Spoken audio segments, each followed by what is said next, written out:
Okay, you are all set to go, Drew. Thank you. Well, good morning and welcome, everybody. Thank you for joining us. This is the Grants Management Office webinar on planning competitive projects, project design with compliance in mind. It's kind of catchy. I am Drew Palmer. I am the Grants Integration Manager for Governor Mark Gordon, and we are happy to have you this morning. Before we get started, I'd like to introduce our team to you. From the State Budget Department, we have Christine Immiger, who is the administrator for the Grants Management Office. We have Diana Cabrales in the State Budget Department, who is the Grants Management Deputy Director. We also have Rachel Knobloch, who is the Project Manager for Hagerty Consulting, Harrison Newton, Planning and Strategy Lead for Hagerty Consulting, and Farouz Nazi, Grant Strategy Advisor for Hagerty. We also have a lot of other Hagerty representatives that are helping us behind the scenes, so we want to make sure that we say thank you to the whole team. As a reminder, this will be a 90-minute presentation. For those of you that cannot stay on for 90 minutes, we certainly understand busy schedules.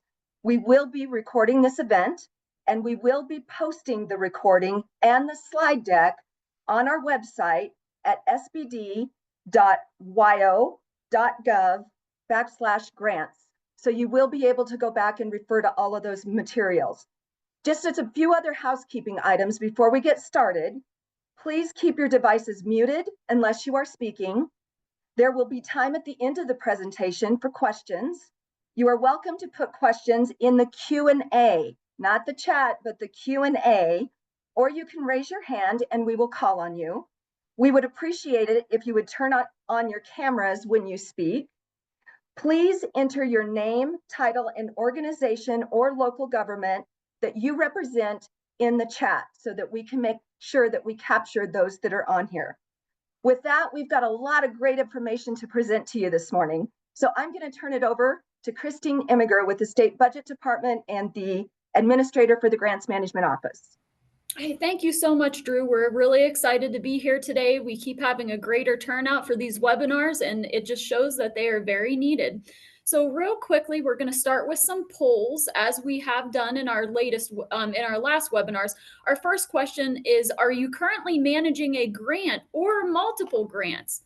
The next question is, please rate your confidence in your knowledge, skills, and abilities to meet grant compliance requirements. And we are not going to share this information, we're just collecting as we go just to get a grasp on who we might be talking to today. So we'll give it a couple minutes for everyone to answer those polls. And then I'm going to ask maybe Farouz or Michelle or Stella to see what the answers are on those polls.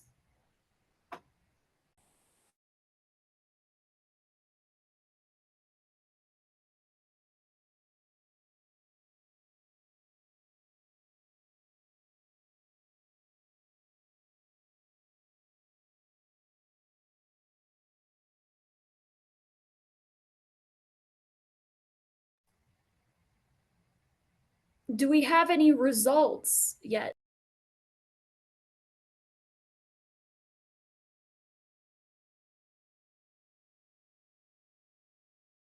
We might have a glitch on the poll quiz.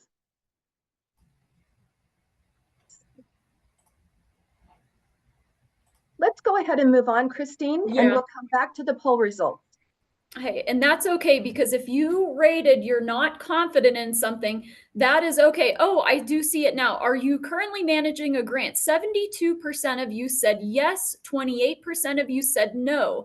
And then in the rating confidence question, we have 14% not confident. That's okay. We're glad to have you with us today. This webinar is dedicated to make you feeling more confident. 69% voted somewhat confident, and we have 17% that said very confident. And for those somewhat confident and very confident folks that responded, we hope that you can get some best practices and maybe incorporate that into your future grant works after this webinar is over. So next slide, please. For those of you that are not familiar with the Grants Management Office, it is housed within the State Budget Department, and we work with Drew Palmer in the Governor's Office to help support Governor Gordon's Grant Management Initiative. On the screen right now is our organizational chart, and there are many more stakeholders than what are shown here today, but some of our greatest and largest stakeholders are our local governments, our tribal governments and organizations, small businesses, nonprofits, our state agencies, and what we call our Grants Core Working Group, and also the Wyoming IWG. If you have not heard of the Wyoming IWG, that is the Wyoming Interworking Group, and it is a group of federal and state partners that meet on a bi-weekly basis at 11 a.m. every other Thursday. And what our federal partners really like to do is they share some of the upcoming NOFO drops and opportunities about Wyoming-specific grants to us so that we know ahead of time. For those of you that are really great grant writers and have been grant managers for years, you may know that you only have maybe 30 or 60 days to get letters of support, your grant application developed, get all of the data and the evidence and the metrics for that grant application, and that is not really a lot of time. So it is very beneficial to us that we have some federal partners that are very engaged with us in that Wyoming IWG meeting that will give us a heads up about those grant opportunities. Next slide, please. The Grants Management Office, we are housed within the Wyoming State Budget Department, but we are designed to increase Wyoming's access to federal funds and to help build grants management capacity across the state. So one of the things that we knew right off the bat is that we needed to increase the transparency when it came to both federal and state opportunities. Some of them have gone underutilized in the past, but we wanted to make sure that whenever it came to the IIJA, IRA, and CHIPS and Science Act dollars, that we created a Wyoming-specific opportunity hub that is user-friendly, unlike grants.gov, to highlight some of the most important opportunities. The IIJA, IRA, and CHIPS and Science Act, they do have a shelf life. We want to make sure that we use these once-in-a-lifetime dollars because it is Wyoming's taxpayer money that has gone to fund those programs, and we want to recapture some of those dollars and bring them back here to Wyoming to support the infrastructure that future generations might be using. We're also here to help identify some of the needs of our state agencies and local governments and meet those needs and priorities with specific grant opportunities. And last but not least, through all of that, we're here to build a lasting framework. We want to build the skills, the knowledge, and the abilities and warehouse them within the state of Wyoming itself, so that if a clerk or a treasurer, they leave or they go on to better opportunities, that information and that knowledge doesn't leave with them. There's at least some resource that is in place for that new person that comes in and takes their job. Next slide, please.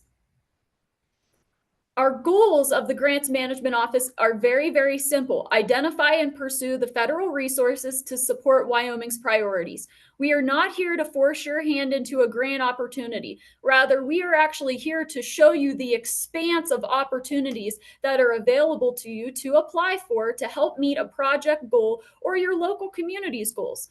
Number two is that after you identify one of those opportunities, we want to be able to provide you the technical assistance to support the full range of activities associated with the grants management lifecycle. And that is why we have the Wyoming Grant Assistance Program. So if you need help identifying a specific federal fund opportunity, pursuing it, developing the application, applying in grants.gov, when you get the award, what types of compliance do you need to keep in mind? What are the reporting requirements? Do you need help establishing key performance metrics when it comes to that grant award? And then all the way through audit and closeout, we are here to support the full range of activities. And then through the Wyoming Grant Assistance Program, WYGAP, we want to build lasting capacity to plan for, pursue, execute, and manage grants after the IIJA, IRA, and CHIPS and Science Act dollars are gone. Next slide, please. I'm going to pass it to Rachel Knobloch, who is our project manager, and she is going to start our webinar today. Thank you, Christine, and hi, everyone. It's great to be here with you all. My name is Rachel Knobloch, and as Christine mentioned and Drew introduced, I'm the project manager here on the Hagerty side. For our objectives today, we have a couple of goals and some of the information that we hope you walk away from this webinar understanding. And if you have more questions along the way, as Christine mentioned, we're here to help. Reach out to us. The first goal here is that we will introduce compliance to you all within the framework of the grants management lifecycle and what compliance looks like through that whole life cycle. We'll also provide some best practices for ensuring that your projects are competitive and that they're designed to meet compliance requirements for those grants. We'll also provide some examples of project design elements that support effective grant management and go through some exciting case studies. And with that, I believe I am passing it to Firuz. Yes, thank you so much, Rachel. Good morning, everybody. My name is Firuz Niazi, and like Rachel introduced, I am also part of the Hagerty Consulting team, and I'll be taking us through a section about compliance and the grants management lifecycle. And the first thing that I'll do in this section is actually talk about the grants management lifecycle and what it is. And we often use this graphic when we're thinking about the grants management lifecycle. The lifecycle is our way of saying the entire grants management process. It starts off in the very beginning of your grants management adventure when you're planning and strategizing what sort of funds you might be looking for, what sort of projects that you want to advance. It goes throughout the entire grant writing process as you're submitting your application, and then it continues in the post-award phase after the pre-award has concluded, when you're focused on program management, subrecipient monitoring, and management and reporting, closeout, and audit support. So it's important to consider this as a life cycle because all these phases, both the pre-award and post-award and their constitutive activities and steps, are deeply interrelated with each other. Take one example. For example, as you're planning your project out and you're considering the list of project outcomes in a detailed and methodical manner, that activity and preparation will help you as you begin to grant write, as you begin to put together your application. And likewise, as you put together an application with those details in mind and having done all that preparation, your post-award activities, such as your structured program management, financial management, reporting, and closeout, will become all the easier, and you'll be able to avoid having any risks. And then finally, as you go from post-award to pre-award to the next grants management lifecycle, the reporting and program evaluation activities that you'll have conducted in the previous grant process will help inform best practices and lessons learned for your next grants lifecycle. So you'll see compliance is on this graphic as an element in the post-award phase. And compliance is interesting, and this is what we're going to talk about for the majority of this section of the presentation, because compliance is both a discrete and specific step of the grants management lifecycle. It involves specific work streams, responsibilities, and roles, but it's also a framework and a factor that underlies the entire grants management lifecycle. It's going to be something very important, as we'll see, in both pre-award activities and post-award activities. And keeping compliance in mind as we go to the other sections of this presentation will help improve your grants management structure overall, keep it effective, and then also help you design competitive projects that are ultimately successful. So let's zoom back into the main question, which is compliance, now that we've discussed the grants management lifecycle as a whole. So compliance is, put simply, the act of navigating the parameters for distribution and the utilization of grant funds that are set forth, the parameters that are set forth in local, state, and federal rules and regulations. So some of you in the audience may be familiar with the uniform guidance. We'll talk about that in just a moment. So compliance is following the uniform guidance. It's setting strong internal controls and internal systems. It's ensuring costs and activities are allowable per the grant terms and conditions. And it's submitting timely financial reports that are also proper and accurate.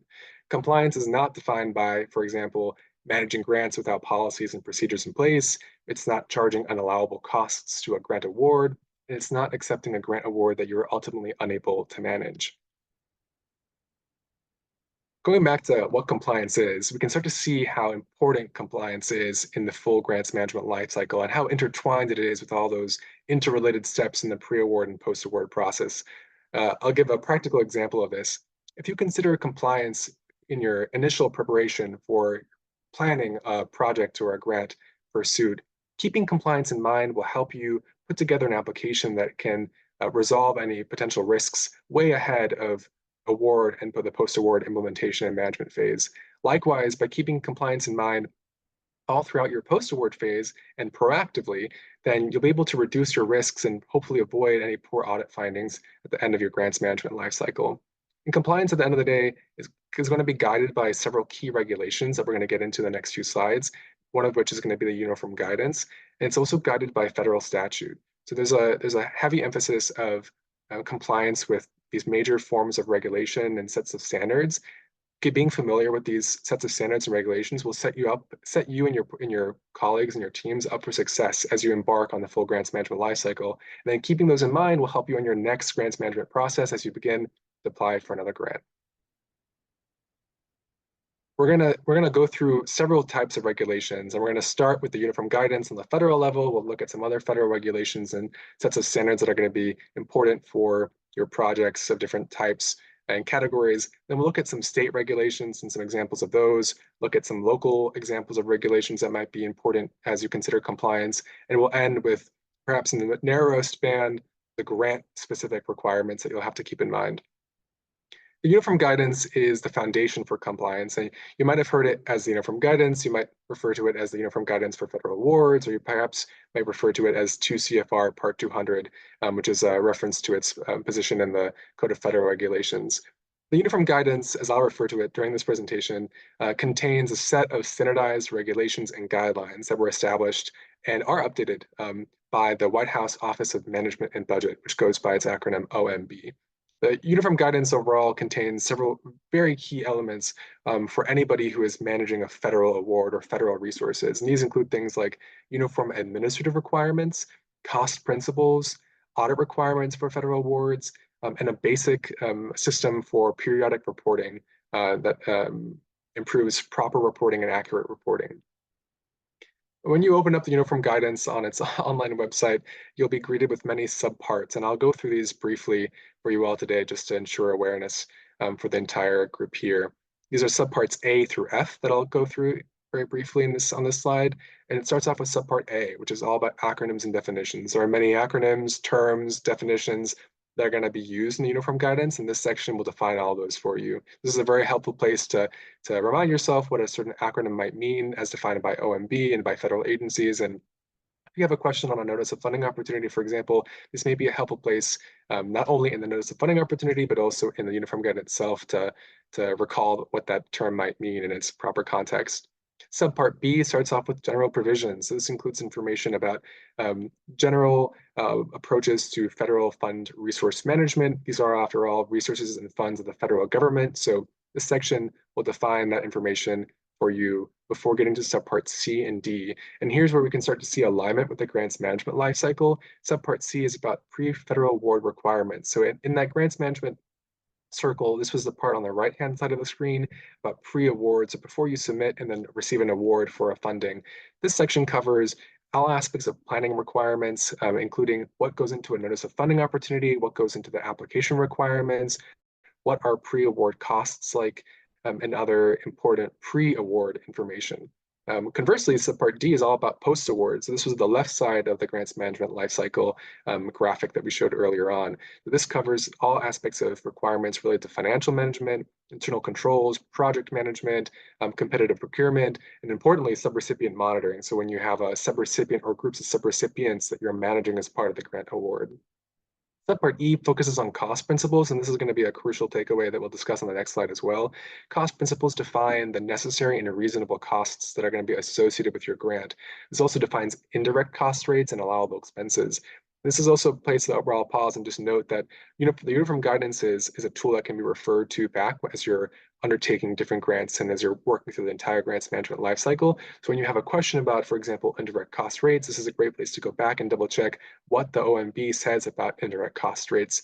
And for example, the uniform guidance has been recently updated as of spring of 2024. So as these updates are made, you'll be able to go back and double check the uniform guidance to determine what exactly the OMB has established as indirect cost rates, for example. Finally, subpart F, we'll discuss very briefly. Subpart F is about audit requirements. So there are audit requirements as part of the management of federal funding awards. And this section will determine and go through the requirements of single audits or other audit provisions related to the type of grant that is being received and by the type of entity as well. This also covers some reporting elements as associated with audit requirements and federal funds management.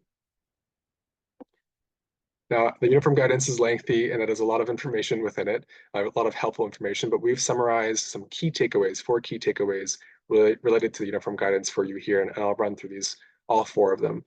The first one that we'll just discuss is internal controls. So establishing strong internal controls can help ensure that you are compliant with the elements in the uniform guidance, namely by ensuring that your financial management, your cost allocation, and your procurement systems are all in alignment with these federal guidelines.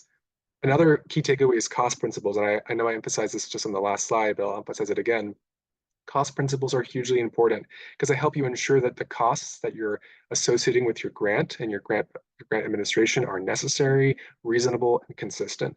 And that your use of any, for example, approved indirect costs are also proper and applicable if needed.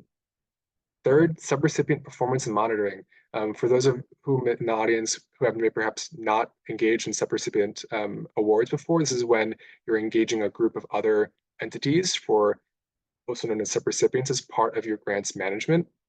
And there are some important requirements for the tracking and monitoring of subrecipients to ensure that they're meeting project performance goals compared against the other goals of the grant, and ensuring that the funds are all being used properly, because of course this is also federal funding that not only you as a grantee, but also your subrecipients must be in compliance with.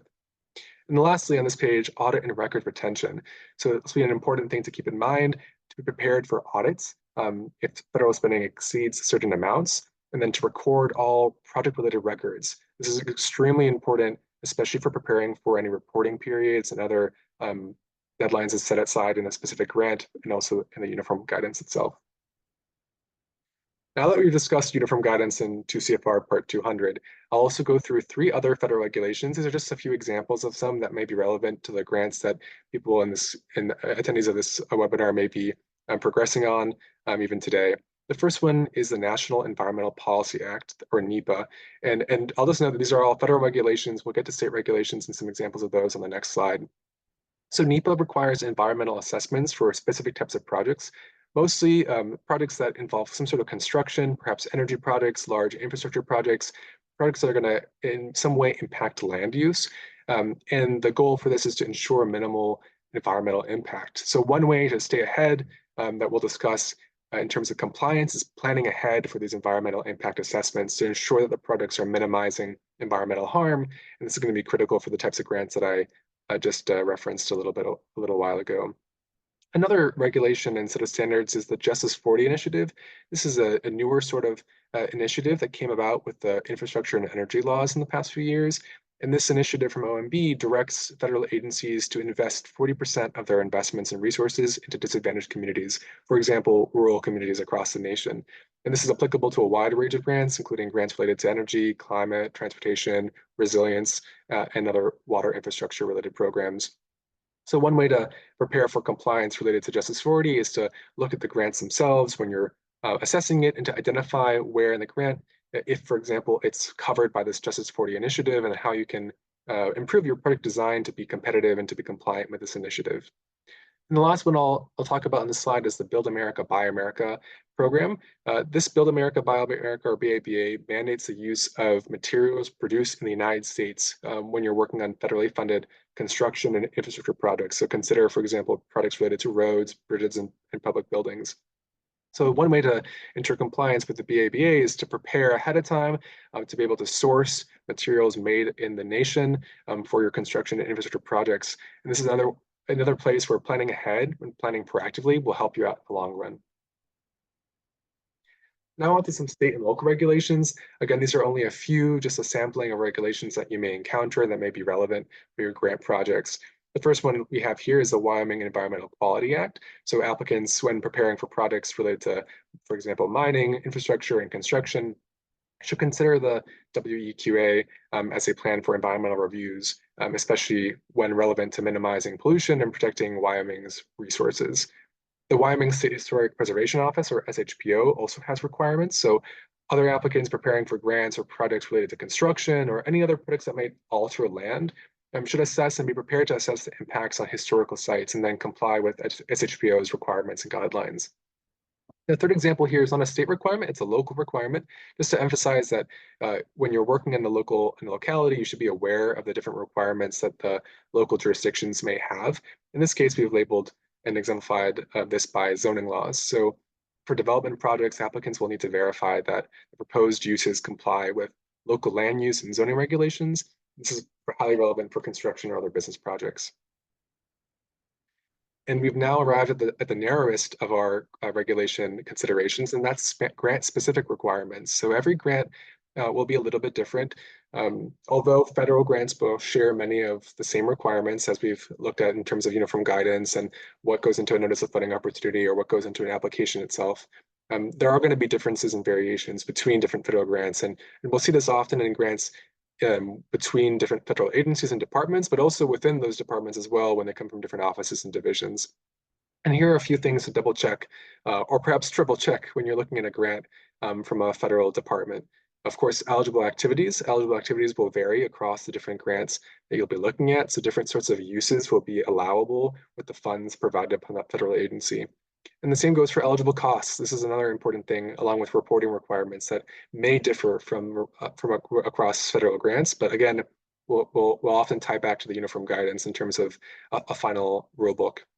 And the last one we have here is audit requirements. It's always important to double check in the notice or funding opportunity or the funding opportunity announcement that you are well aware of the audit requirements associated with the federal funded grant.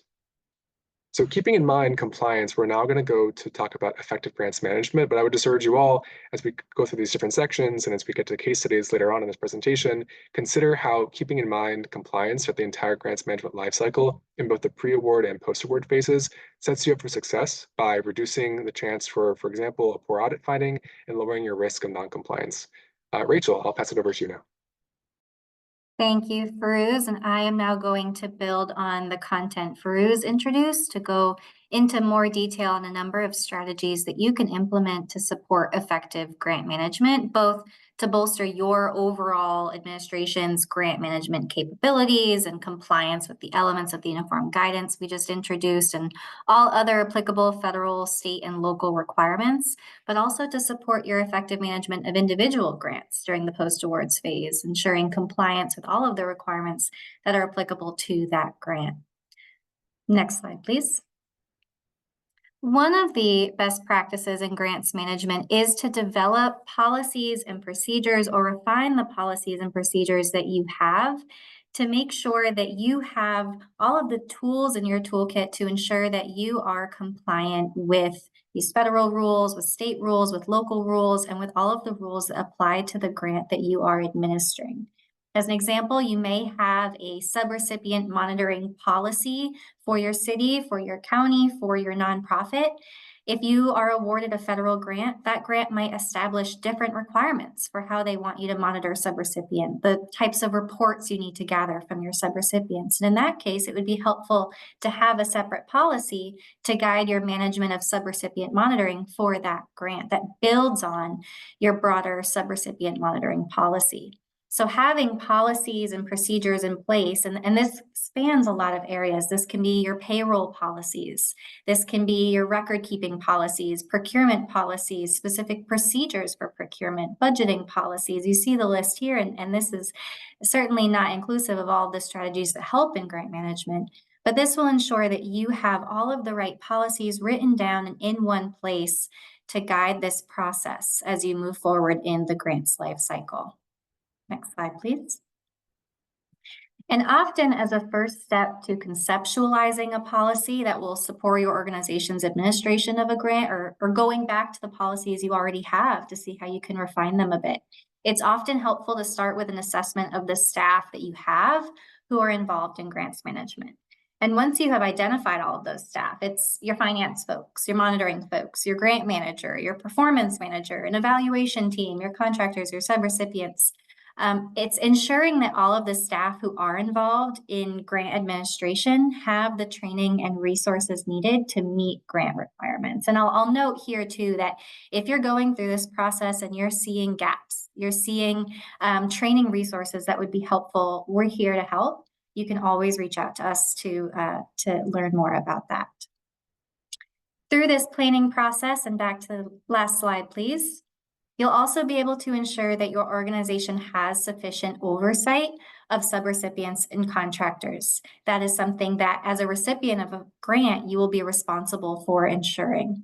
And then lastly, you'll want to ensure that you have open communication lines with all staff involved in the administration of a grant, And having open communication lines starts by knowing who is involved in the grant and what are their roles and what are their responsibilities. Oftentimes we find that grant management can be decentralized, where the finance folks aren't really communicating with the monitoring team, or the monitoring team isn't communicating with the contractors directly.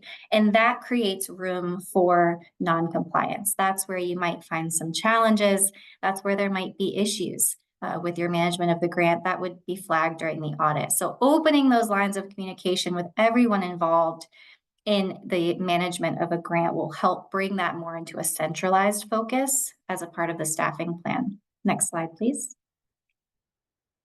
Now we get to talk about internal controls. These are important in all phases of the grants management lifecycle, and these are really the processes that drive compliance.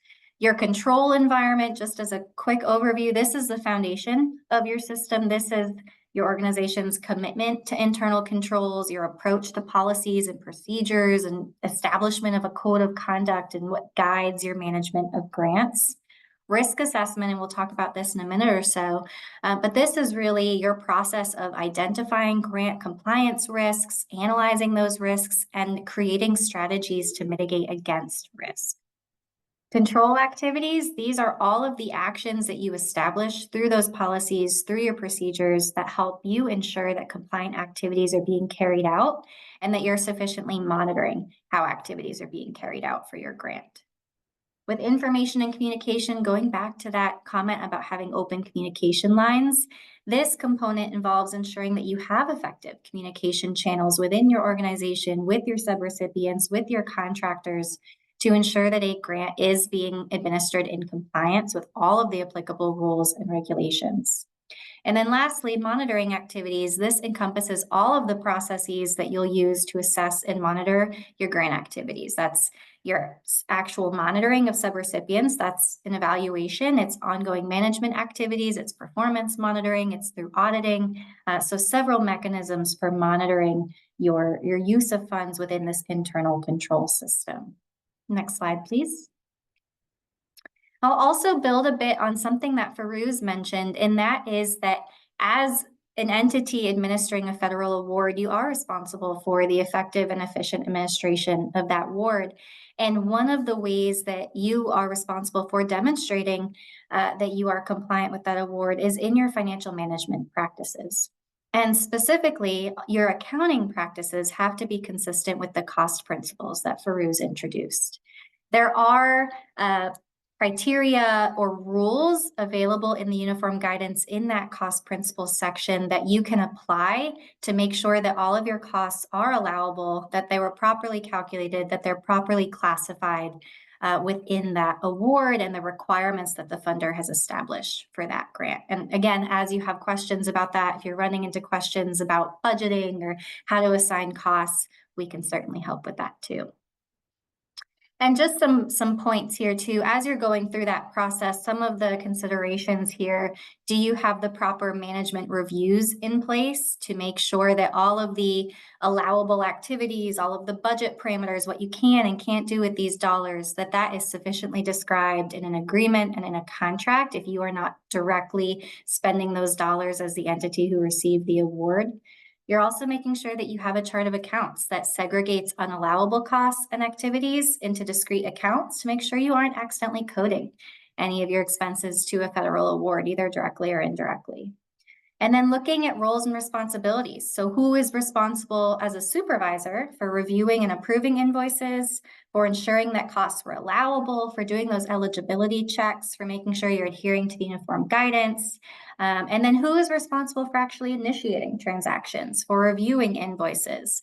And so making sure that responsibilities are defined is a critical part of this process and in that larger policy that will support your future auditing and overall grant management capacity building. Next slide. Going back to our internal control system image, risk assessment was a critical component of that system. And what we've often found is that folks who have a risk management plan are in a really good position to be able to engage with their partners, their grant managers, to come up with solutions as issues arise. This risk management plan will help you identify potential compliance risks for a grant. It'll also help you evaluate strategies to mitigate against risks and creates a schedule for coordinating with folks while you're administering that grant to make sure that risks are addressed in a timely manner. As a good example here, perhaps you have awarded funding your city and you've awarded funding to a nonprofit to administer a program. And maybe that nonprofit is experiencing significant leadership turnover. That has a big potential for risk of noncompliance, for risk of misuse of funds, risk of misuse of staff time, departure from the award requirements if you have a new leader moving in and out of that nonprofit, and that happens. So in recognizing that this is a risk that your organization needs to manage, you want to maintain that relationship, you can be proactive in identifying that as a risk for this program and developing a mitigation strategy. Next slide. Similarly, there's a documentation plan, and this is often a plan that sets the foundation for your control activities.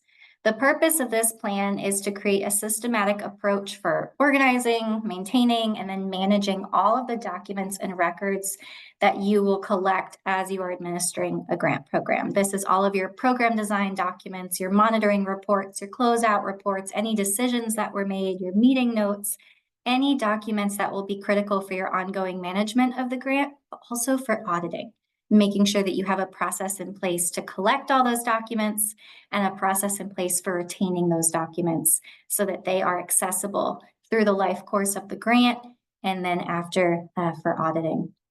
Next slide. Thank you. Lastly, here we have a reporting and evaluation plan, and we've worked with a lot of folks in communities who are administering grants to help them build this plan.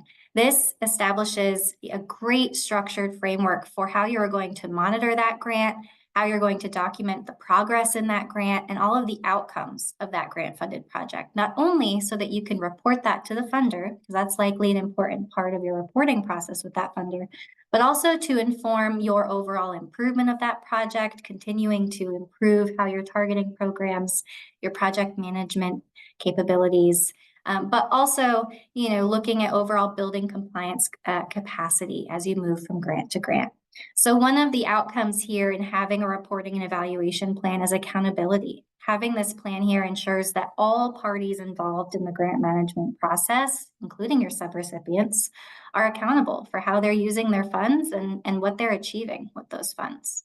It also helps with compliance, adhering to all the regulatory and financial and reporting requirements set forth by that funding agency and by other entities, and helps you ensure that you can submit all of your required reports and documentation to the funder. That through those reports, you're able to demonstrate compliance with all of the grant conditions and requirements. It helps with performance monitoring as well. You will have the information that you need to be able to track a project's progress against predefined objectives, which enables your timely identification of any risks, going back to that risk assessment control process. And then overall impact evaluations, evaluating the effectiveness and the impact of a grant and achieving its intended outcomes. Again, to give you a great metric internally, but also to be able to demonstrate that your project is continuing to align with the goals of the funding agency and that grant program.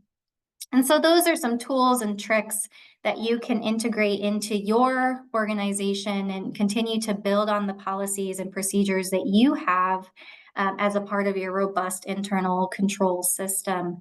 And from here, we are moving on to a discussion about how you can integrate a lot of those considerations into the design of your projects to make them a bit more competitive and to bring more dollars into your community. With that, I will pass it over to Harrison. Thank you, Rachel. And thank you, everyone. So glad to be with you here today. So now we want to kind of take a step back and think about a lot of the information that we heard this morning and really kind of consider where that intersects the project design process. As most of you who've been involved with grants would know, and maybe some of you who are looking at perhaps going after an award, you may be considering, well, how do I translate these principles that I hear best into an actual project design that, of course, fits well with the capacity I have inside my organization, the team members that I work with, and the other many aspects of the work that we do. How can I fit that together into a workable project design? So we're going to kind of go over some of that.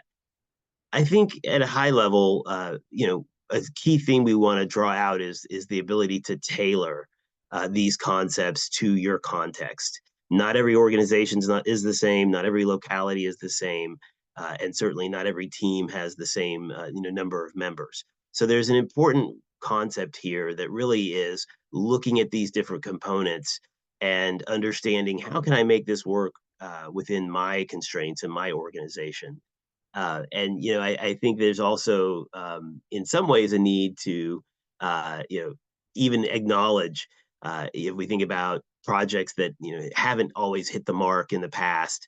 Everyone begins the process with the best of intentions. No one sets out to be put in a situation in which a project is deemed non-compliant or something goes wrong or the requirements of some project work outstrip the ability of an organization to meet goals.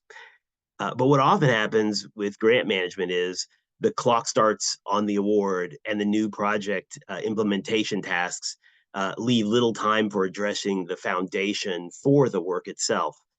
And so, then we end up in situations where something goes wrong. And, the immediate quote that comes to mind is, I was supposed to be doing fill the blank X. I didn't realize that. And now there's a compliance issue.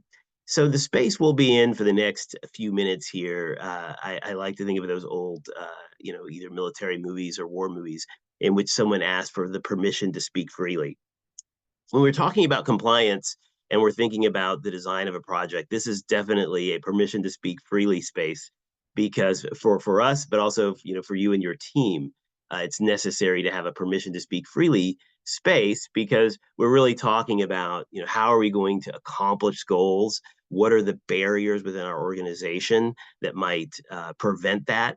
And of course, that can be it's critically important, but it also can be sensitive and can lead to conversations where there's a need for candor. So really want to get out in front of saying, organizations that can have conversations and be upfront about what are some of the challenges in an organization we have. Where is our team strong? Where is our team perhaps in need of more training? This is all part of the process of creating a competitive project.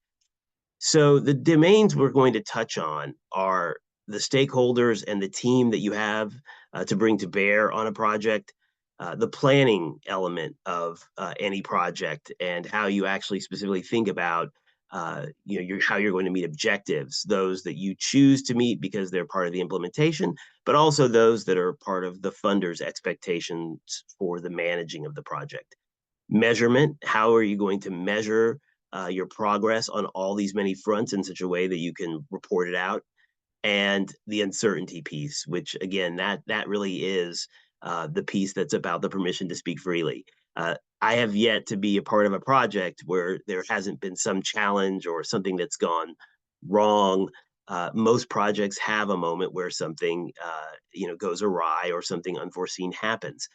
And the question in those moments often is, have we designed a project in such a way that we can withstand those moments, that we're identifying the problems early, that there's still time on the clock with which to pivot and do something? It's not a question of if something will go wrong, it's really when, and do we have the right plan that allows us to identify that issue, get ahead of it, and correct it.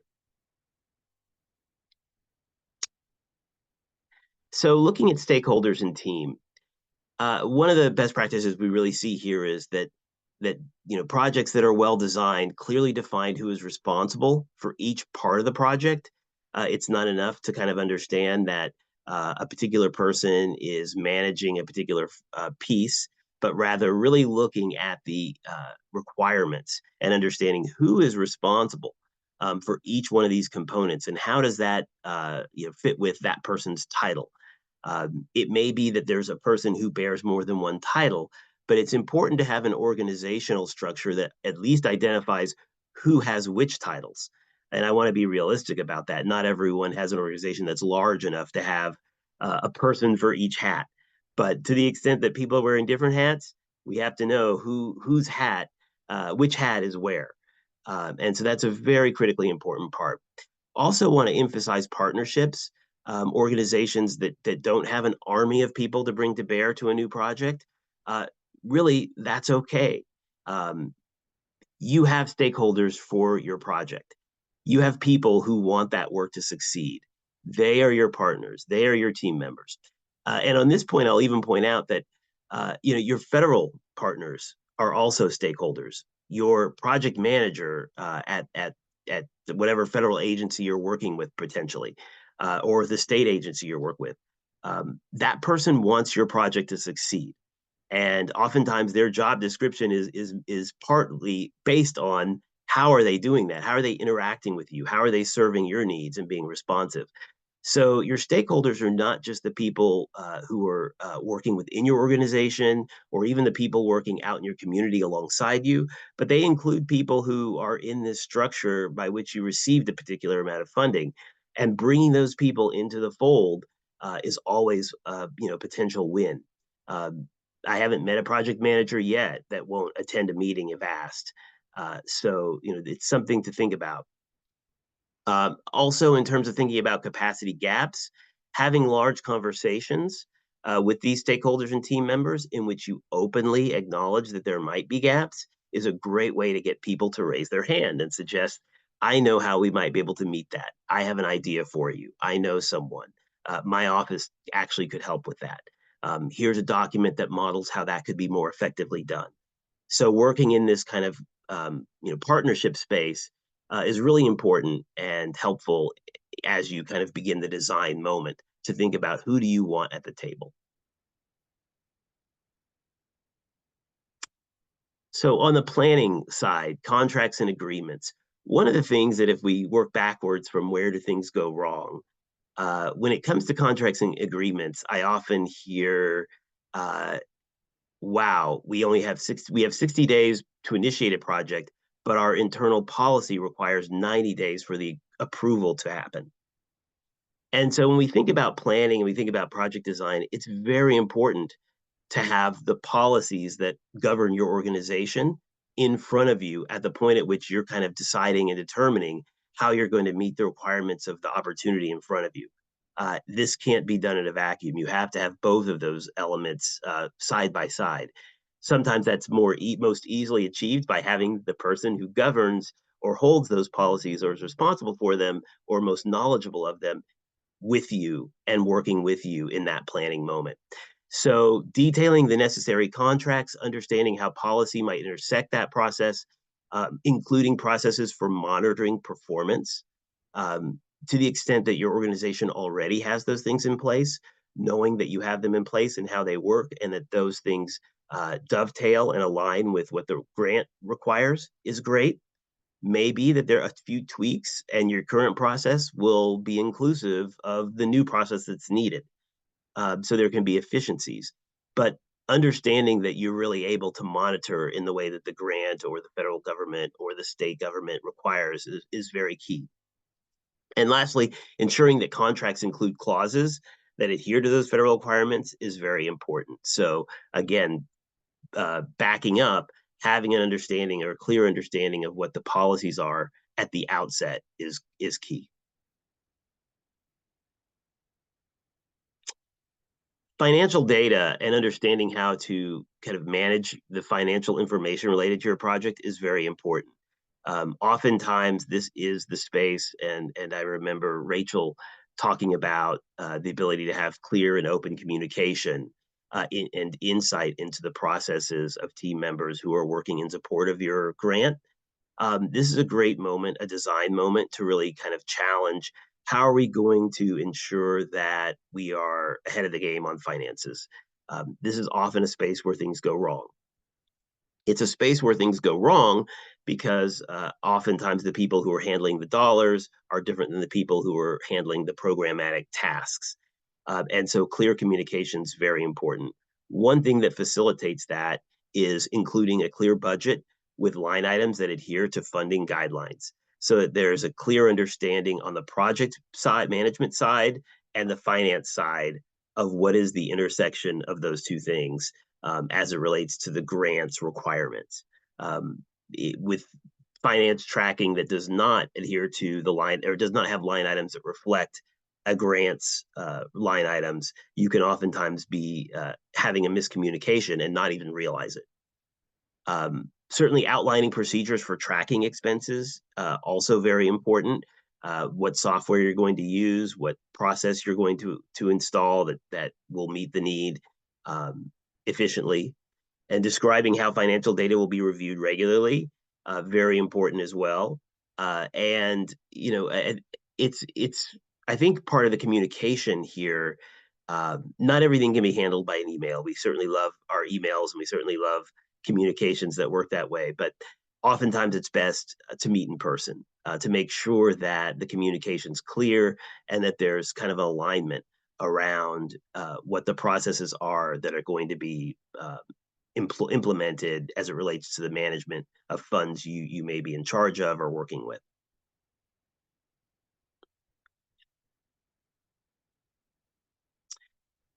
Measurement is very critical to this process as well. When you're thinking about designing your project, how are you going to show that your goals have been met? But also, how are you going to show that you've been compliant with all the many rules and procedures along the way? And this process also really does benefit from design. It certainly can be, it can be true that if you think about your intake process for information or your front end process, the process that kind of touches on the project implementation side, if you envision the measurement or data analysis piece as a separate function from that, you can end up doing the work twice. And so there can really be, design efficiency around entering in data, the project implementation piece being the same tool, or at least funneling information into the tool for analysis and reporting. So any opportunities you have to work with the team members who are either handling finances or perhaps handling outreach to the community, whatever the different requirements are of a particular grant or program, so that you can create a system, a database, spreadsheet even, that actually is the tool that you're going to use to analyze the information, can really kind of cut the work back considerably. Including the measurable outcomes and milestones tied to the grant objectives is very important. Meetings where you're asking yourself, how will we know if we have achieved the goal our funder wants? How will we show that to them? How will we know that? Those are great questions to wrestle with. And they're, if you can't see that, or if you don't have tools that are going to help you do that, this is a place to reach out for support. Again, that project manager at the federal government or at the state agency that you're working with is a great resource in that way. They will have seen other programs and their way of managing those kinds of requirements. And so there's a great deal that can be gained. If you're on the front end and you're thinking, well, this is an award we really want to go for, then I think doing that research, which we can, of course, help you with, to look at past funders and how they've succeeded, can be important.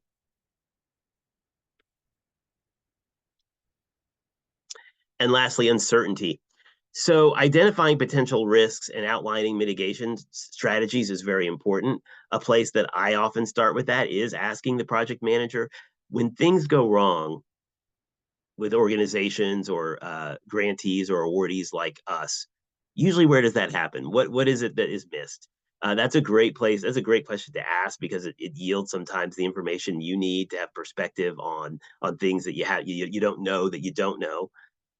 But certainly, in terms of ensuring that you have those basic internal controls in place as you go through this process, and that you've designed for that, is also important. Providing a plan for addressing compliance risks So I mentioned that idea that you would be in a meeting where something may have gone wrong or been overlooked, and that you're hearing about that. And one way that I think about those meetings is usually I'm thinking positively about the manager, because we have discovered an issue. Usually there's time on the clock to deal with it, and we really have had now a moment where we can work together on it. Provide the plan for providing or addressing compliance risks usually involves regular meetings with your team where you're looking at the compliance requirements and checking in with the team members to understand where they are, what's been done, and what the needs are.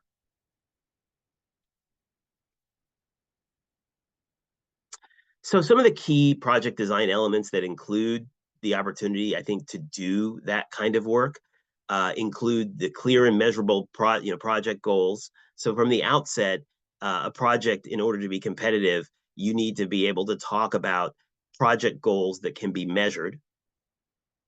A comprehensive needs assessment is important so that you're able to demonstrate that this project isn't just something your community kind of wants to do, but somehow is meeting an essential need, and that there's data to demonstrate that. A detailed project plan that designs for many of the elements we just spoke about. A clear vision for community impact. That, of course, is looking at how is the community being improved and who are the populations within our community who have need, and that this is meeting that need. Sustainability for long-term impact. Identifying leveraging points, whether that be resources or collaboration with partners, and the compliance and risk management piece.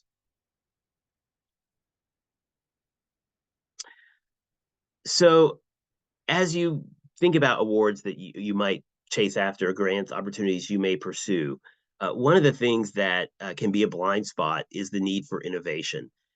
Whether it's a private funder, whether it's the federal government or the state government, usually there is a bias toward innovation, that you're implementing technologies or strategies that make some sort of a clever use of approaches in the field, or meet some need or leverage some stakeholder group, that now there will be an advancement, a moving of the needle, so to speak, in the project area.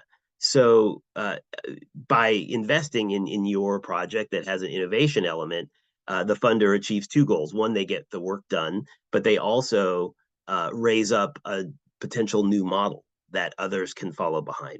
So incorporating innovation into your approaches can be very important. Incorporating, but in the same vein, evidence-based practices are also important. Making sure that you're building on the legacy and the science that's been established, as you kind of think about how to innovate or put your own spin on it, is important. Designing the project with the potential to be scaled or replicated, helpful as well, and highlighting tangible impacts and positive outcomes that would result. All of those things are important, and if you consider that you have a bit of work that you're trying to accomplish locally, looking at it from the funder's point of view, the funder is interested in not only you achieving that project, but really understanding that that project itself will be valuable to the greater community of those just outside of your locality. So spotlight on clear and measurable project goals. I think when we talk about clear and measurable, we really are meaning that there's a baseline data, a set that measures the current issue, and that is well described, and that wherever you land at the end of your project, there will be a trajectory that we can point back to, that those who funded this project can know that this was a wise investment.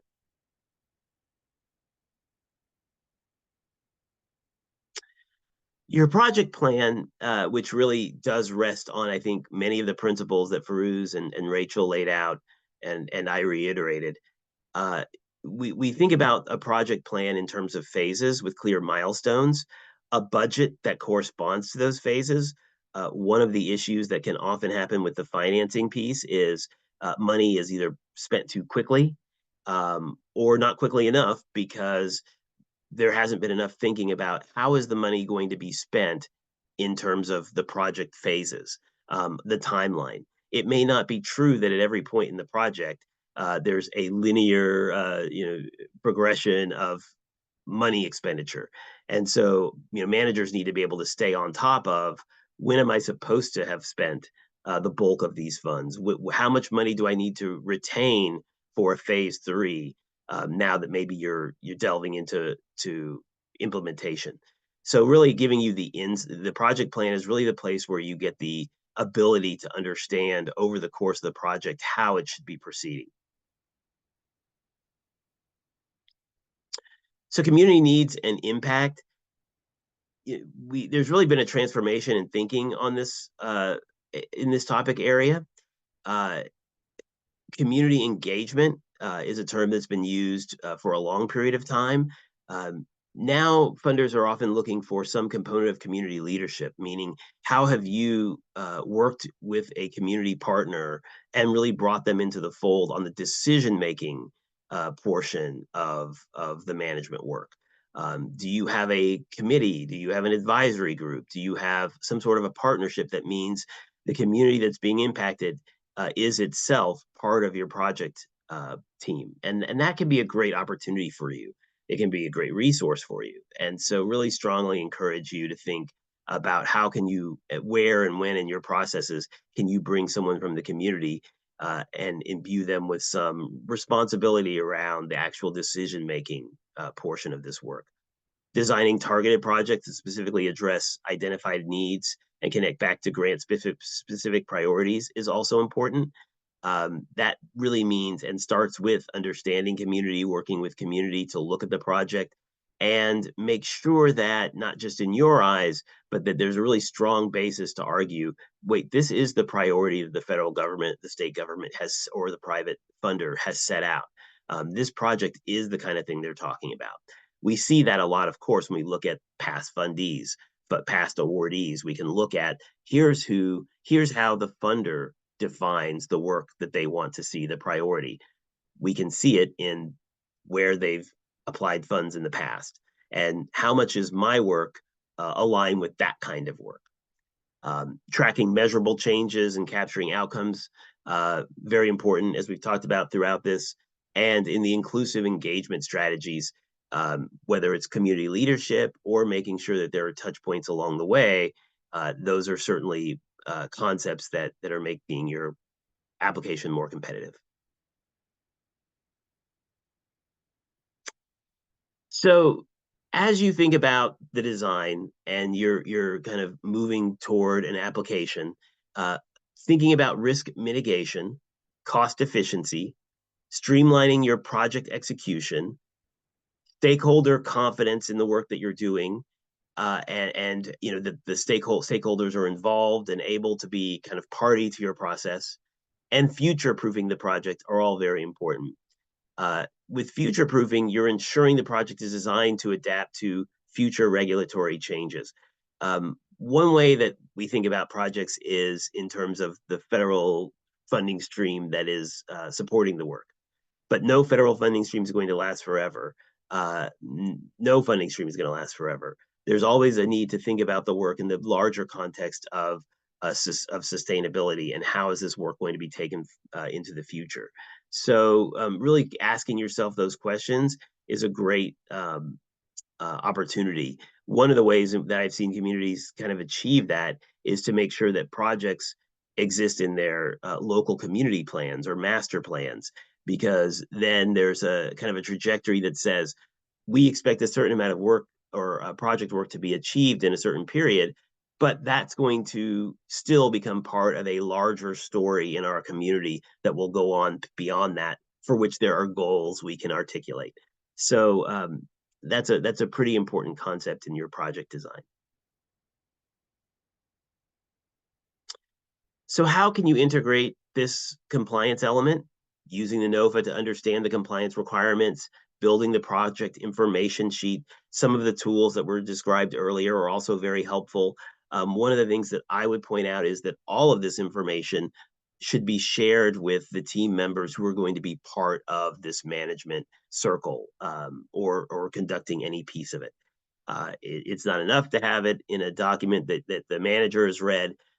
All the team members need to have read this in the same space. I like meetings to achieve kind of eye to eye aligned understanding of this work. Great. So now I'm going to pass it over to my colleague Firuz to go over some case studies that kind of bring all of this to life.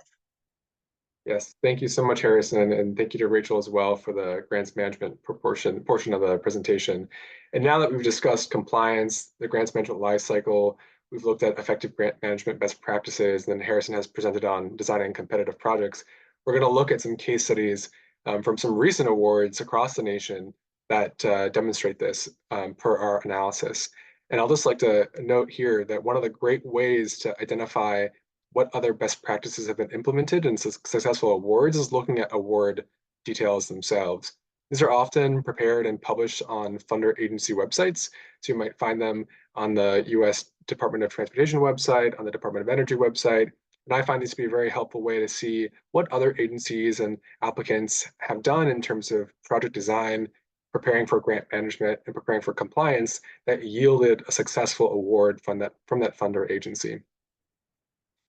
So we'll talk about 3 case studies in the time that we have left today for 3 different sorts of grants from 3 different sorts of federal funding agencies. And for each one, we'll look at the funder requirements, how the project might have aligned with those funder requirements, at grants management, and then at product design as well. And for each one, I'll talk about the project in broad details and give some details on the project impacts and the intended outcomes as well. The first one we have here relates to a Department of Energy grant called the Energy Improvements in Rural or Remote Areas. In the Bad River Band of Lake Superior Tribe of Chippewa Indians, also known as the Mushkegee, prepared a project and received an award of about $600,000 from the DOE for this funding program.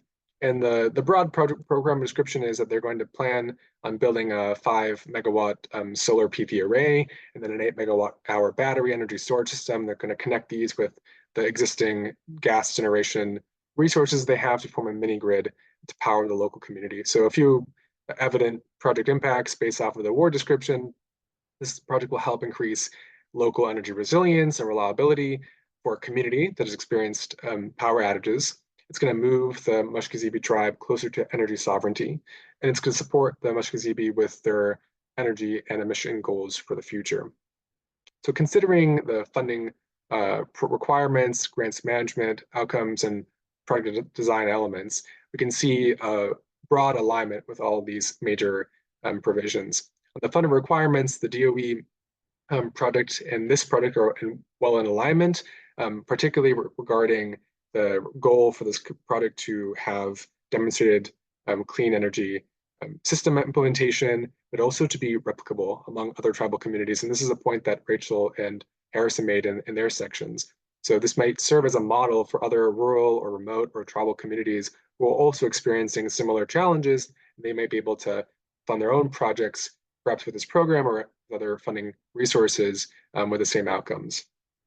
In terms of grants management, this is a smaller project award, but I think this demonstrates that even small projects can be successful. So about $600,000 were awarded. There's a realistic timeline associated with this project of about 7 to 8 months. And there's some very clearly defined anticipated impacts, particularly regarding workforce development. So this project outlined how local jobs be created, construction jobs, permanent jobs, and then into project design. This project has also included some elements of stakeholder and community engagement. These are some of the topics that Harrison was just speaking to.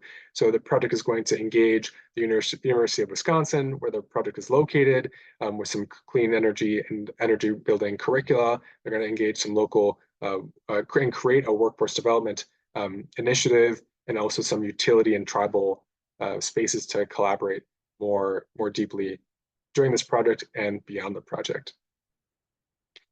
The next program we're going to look at is the Comprehensive Downtown Railroad Safety Solutions Project in the city of Rapid City, South Dakota. And this project was awarded funds from the U.S. Department of Transportation's RAISE program, which stands for Rebuilding American Infrastructure with Sustainability and Equity. And this is a long-standing program that has gone through many different iterations, and we're in a current iteration where it is called RAISE. So you may be familiar with it when it had a different name. The project seeks to have the following impacts. They're going to be incorporating a specific safety improvement list that is part of a documented risk reduction mitigation strategy. And they're going to examine other potential multimodal safety elements that they can include for this project, for example, for pedestrians and cyclists. Interestingly, this project award is going to be building off of a recent Safe Streets and Roads for All grant, another U.S. Department of Transportation project that was awarded just in 2023.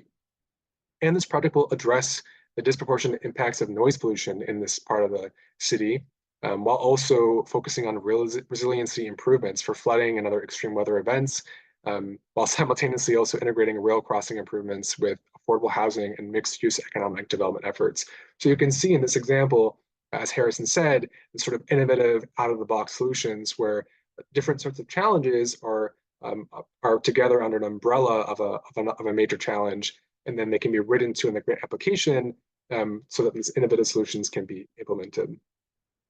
In terms of funder requirements, this project is closely aligned with the funder agency's goals on RAISE and also more broadly. There's evidence of planning elements for resilience against natural disasters, for example, also targeting and prioritizing a community that's disadvantaged and that is underserved. That's a major element of this project. So that puts it into deep alignment with the funder agency requirements.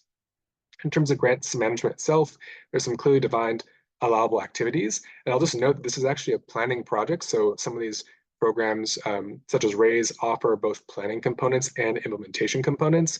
This one is planning. So the project is going to be conducting planning activities and studies that are going to be building off of another recent award from that Safe Streets and Roads for All project. And in terms of funding uses for the project design element, there's a resilience element. So this is an established priority for the funder, as I mentioned above, in terms of funder requirements, and incorporating these planning uses into the broader spectrum of not only resilience, not only safety improvements, but also prioritizing a local underserved community are going to make this project a strong one, and it might have explained its award from the US DOT just recently. The last case study we're going to look at is the Eastern Kentucky Runway Recompete Plan. This is a plan, and this award is far larger than the ones that we've seen before in terms of the first two case studies. This was a $40 million award as part of the Economic Development Administration's, the EDA's, Recompete pilot project program. And so this entire EDA program is focused and highlights projects and selects projects that seek to resolve economic impacts of changing workforce needs. In this case, in Eastern Kentucky, Eastern Kentucky is a coal mining region. And so this project that was a collaborative effort of several different, or perhaps even dozens of organizations and partner entities, seeks to help the folks who have been impacted by the decline of this industry in this region by setting them up on runways and paths to different jobs and support on workforce development. So as you can see in project impacts, residents in the region are going to receive step-by-step support and referrals to successfully complete paths to remote work, other manufacturing jobs, healthcare opportunities. And there's going to be a regional network to help economic development by pinpointing and accelerating small business and entrepreneurial progress. And that will seeking in general to address key challenges in the region, childcare, transportation, housing challenges for long-term solutions to these employment barriers. In terms of funding requirements from the EDA program itself, we see direct alignment. As I said, this EDA program is looking to close the regional employment gaps in specifically related to economic development. And this project is fulfilling that funder need. There's also a multifaceted approach here to meeting the program requirements. There's several different layers of funding programs that are going to be invested in and funded by the $40 million received as part of this award. In terms of grants management, there are some really strong partnership elements to this project. There are many different layers of projects and partnerships in this project, starting from projects and partnerships based off of key project sections and elements, but also extending into training opportunities and other collaborative efforts. So while reading the narrative of this project, it was very evident that there was a deep degree of flexibility in terms of working with different regional and local entities and organizations.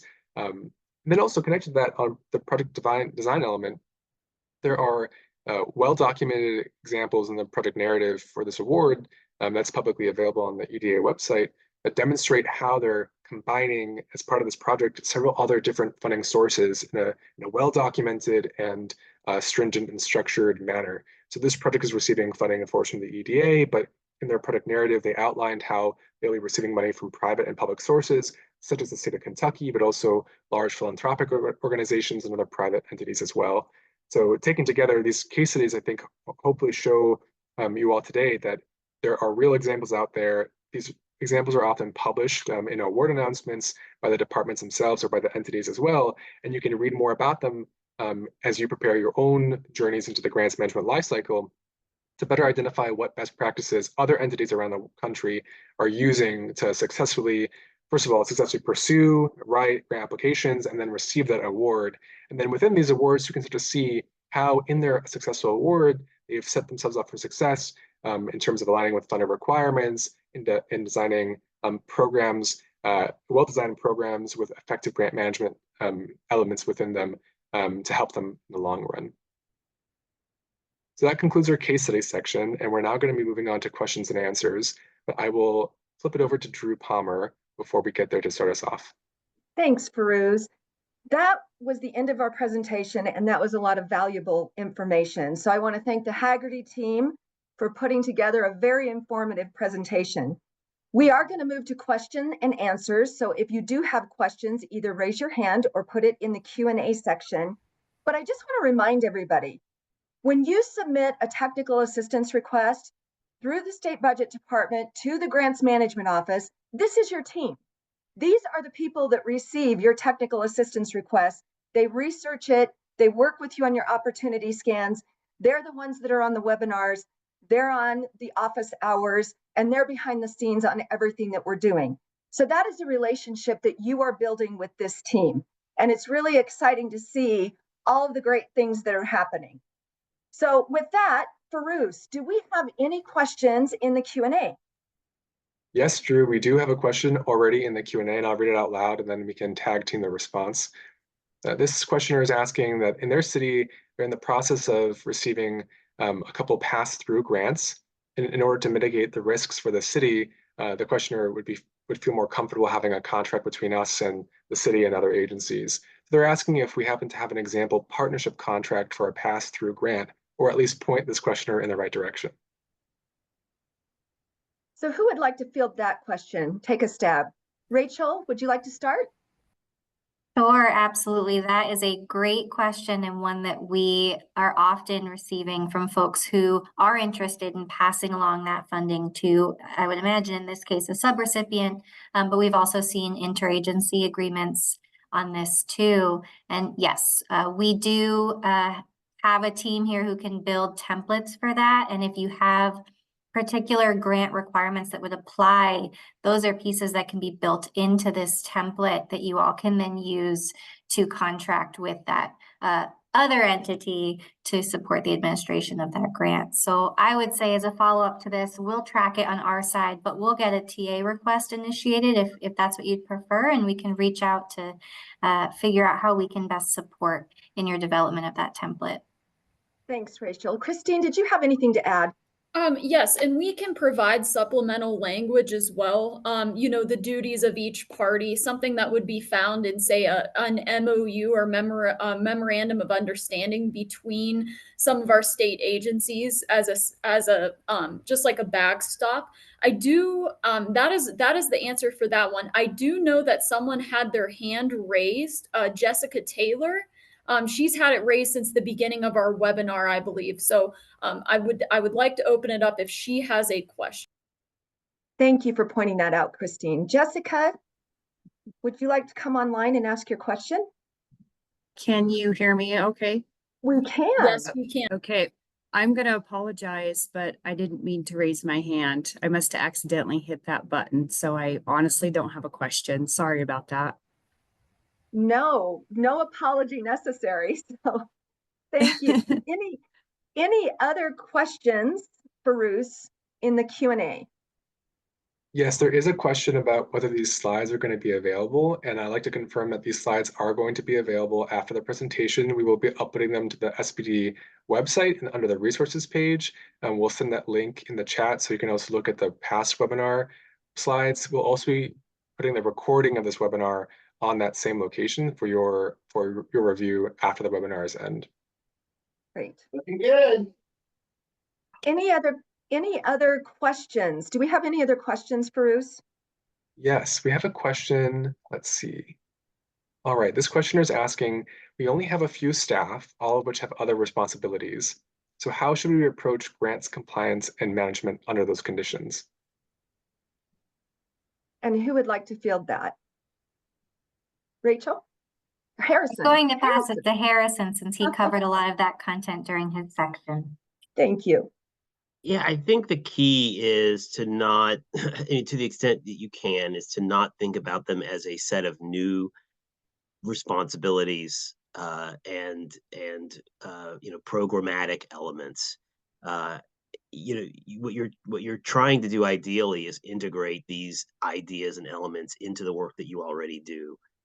Some of that will mean potentially training for staff that you have, or investing in the staff that you have to be able to do some of the work that's envisioned. But other parts of it hopefully will be, things that you have team members that they already either do some of those things, or at least they touch some of those things. Those efficiencies are very important, but also I think the investment on the training side is also very helpful.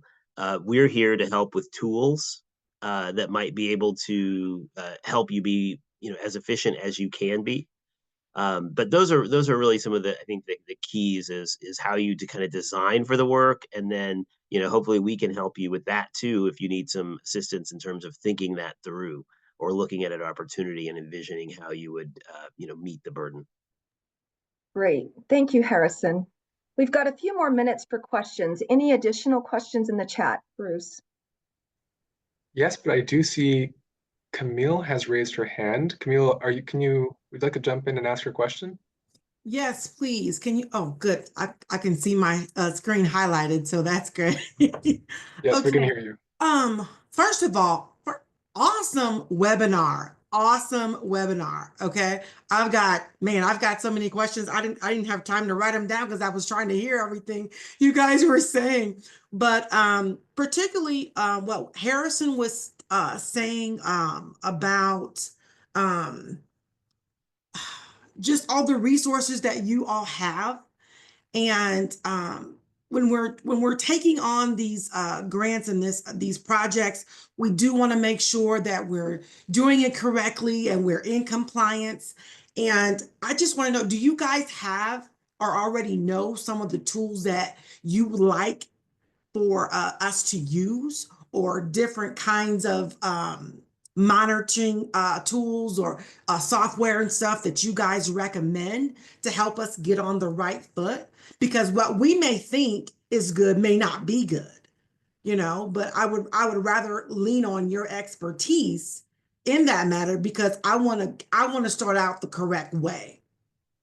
That is a great question, Camille, and I love the fact you want to coordinate. Before I ask who's going to field that question first, can I ask what part of the state you're from? Oh, yes, Cheyenne, Wyoming. Fantastic. Yes, ma'am. Rachel, who would like to field that question first? I can start, and then I'll open it up to the team to see if they have anything else to add. Camille, great question. Love to hear that you're thinking about that. I'm sure all the folks on the line have similar questions, and I would say reach out to us, and something that we can work through with you is, we call it a grant capacity assessment, but it's figuring out what you're already doing and how that meets all of these federal requirements, and if there are tools and templates that you can integrate into that process to expand on and refine all of the processes that you're already doing. So it's really more of a one-on-one to figure out what's working, what's not working, what you need help with, and to see what tools and templates would be most helpful to your organization with the grants that you're administering.